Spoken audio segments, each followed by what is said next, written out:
Guten Tag, Rich from Hughes Kettner here, and we're at Luxembourg's legendary Atelier venue with Jeff Waters from Annihilator. Jeff, how's it going? Very good. Doing really good. Yeah?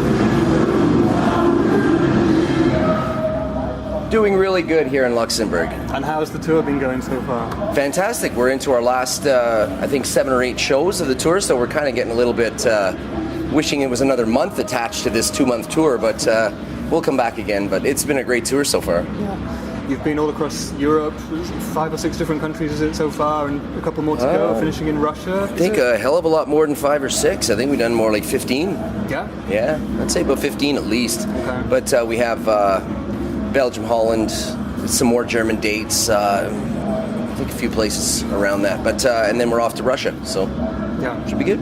And it's a tour in support of Suicide Society, your 15th new album, and how have the fans been responding to that? Because it's a little bit of a change of direction for you, isn't it? A big time change of singer, which was not intentional, it just happened. My singer of almost 13 years, 12 years or so left for, I didn't understand the reasons, but now I kind of do.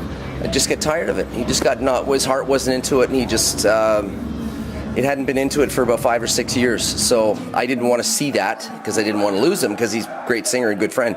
But now that it's been over for 11 months with Dave, it's like a new life, you know, another new life. And what's it like for you going back to doing main vocals and everything, being up there at the front live?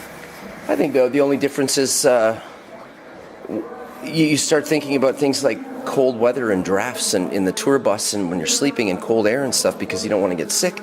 Other than that, it's just fun. It's a challenge. It's fun. I'm not amazing at it, but every couple of shows we do, I try to work at getting better and better at what I'm doing. So, you know, at the beginning of the tour, I had a goal. Here's where I want to get. And then I got sick for a week. Screwed that up. So at the beginning of the tour, or about 2 or 3 weeks into the tour, I got sick for a week. And that kind of set me back to getting better at everything, but it's starting to get back now. Yeah, and you've got 2 relatively fresh band members with you this time. How's it going with them? Yeah, we've had, when Dave left, of course, he was a singer and guitar player, so that left me having to find a guitarist. So I found a guitar player named Aaron in my hometown of Ottawa, and bass player, we had a temporary guy come in the summer that was with us many times before.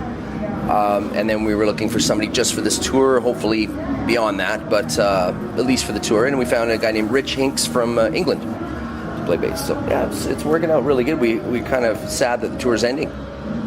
You know, still got 7, 8 shows to go though, so we got to pretend it's still on. Yeah, and you've been playing the Hughes Kettner GrandMeister throughout the tour, Yeah, still surprising a lot of people when they come and see our rigs. They other bands, other guitar techs from other bands, and some bigger bands too, come down and check it out, and they go, "You're playing through that?" You know, and they look at this little amplifier, and you tell them what it is, and most of them are pretty skeptical, and they're not sure, and then they see the show, and then they go, "Holy shit, we got to get some of those," you know. So and they ask me if I use it in the studio too, and of course, there's so many different amp choices in the world to have in a studio, but so far.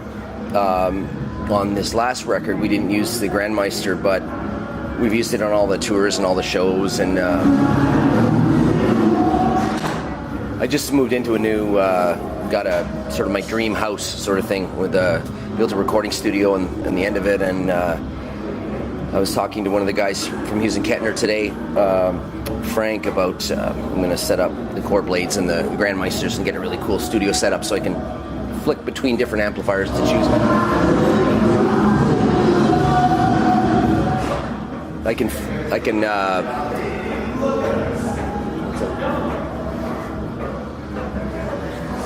So my new setup in my studio, I'm going to have it so I can flick between core blades, GrandMeisters, and some other good amps that I have, and see what happens on the next record. But yeah, we're glued to the GrandMeisters right now.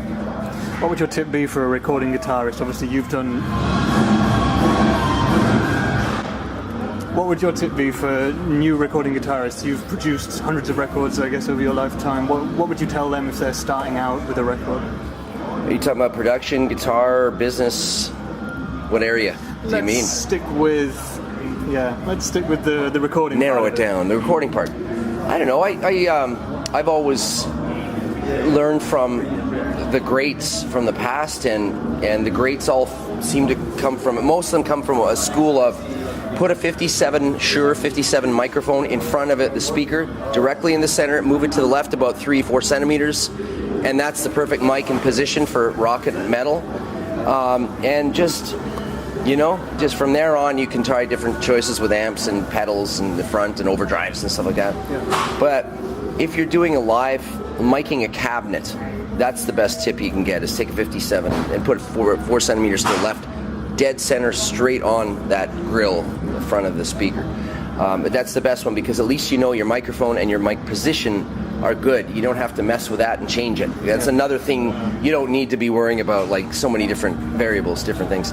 But that's a great tip for the speaker and the microphone thing. Any cabinet works with that system. Yeah. Okay, very quickly, because I think you're probably on stage in the next few minutes. What are the plans for you and Annihilator next? What's coming up in 2016 and beyond? Well, right now it's just, I think there's boat cruises coming up and being talked about, and South American tour festivals are being booked for us next summer. You know, stuff happens quite a lot in advance in this business, so, you know, it changes a lot, but it also gets...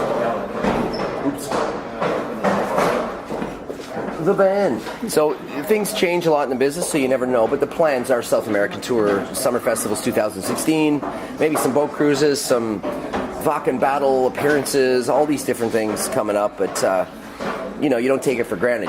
Things change in life, and things change in politics and economy and the world and everything else, and in health and that. So you just live the next little short time, try to have as much fun as you can. And right now, that's what we're doing. We're about to go on stage and play these awesome GrandMeister amps.